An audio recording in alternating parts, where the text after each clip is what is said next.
time slip in the broadcast room. When Satoshi-kun started junior high, he joined the broadcast club. Everyone was responsible for a different day, and Satoshi-kun was in charge of Tuesdays. One Tuesday, he made his way over to the broadcast room after class, but strangely, nobody was there. There were usually several members there playing around, even if it wasn't their day. Someone should be here soon enough. I'll wait until then to get ready. He casually thought and waited. He sat down and then turned on the radio. The clock on the wall wasn't moving, so he wanted to check the time. It was exactly 3:30. A live talk program with some comedians had just begun. "It's stupid, but it's still funny," Satoshi-kun said, and listened to it for a few minutes. But then he found himself feeling rather sleepy. It's currently 3:40 p.m, and here is the traffic report. There has been an accident on Aoyama Street, which is causing traffic to be backed up.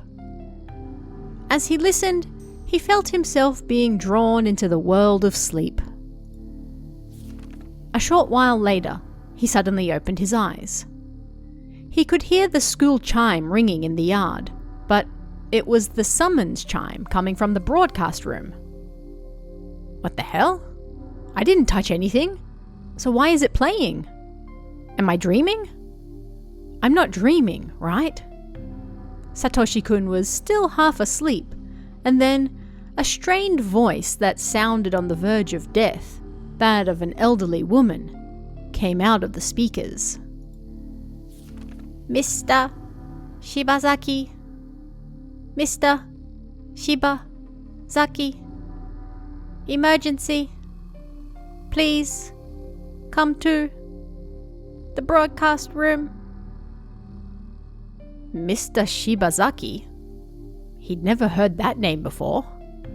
There was no teacher at the school by that name either. Then Satoshi-kun froze. He caught what was being said on the radio that he'd left on. It was exactly the same as what he'd heard before. Everything the comedians were saying was exactly the same as before he went to sleep. He even remembered what they would say next before they said it. Here they laughed.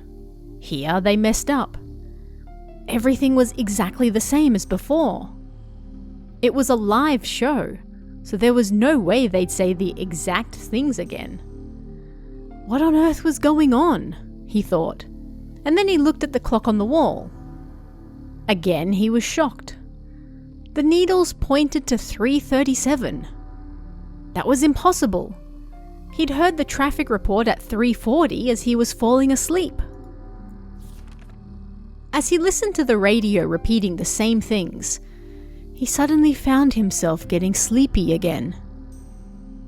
It's currently 3:40 p.m, and here is the traffic report. There has been an accident on Aoyama Street. I'm so tired. So tired. No, I have to stay awake. Huh? What's that noise? Footsteps? Footsteps are coming this way. Fighting to stay awake, Satoshi-kun ran out of the room. If he fell asleep in there again, then again the chime would ring and it would be 3:30, and that would continue over and over again. Nobody was in the hall.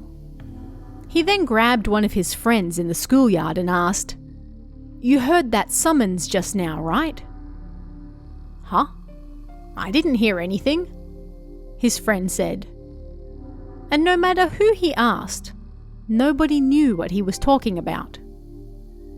In the end, he didn't find a single person who heard that voice.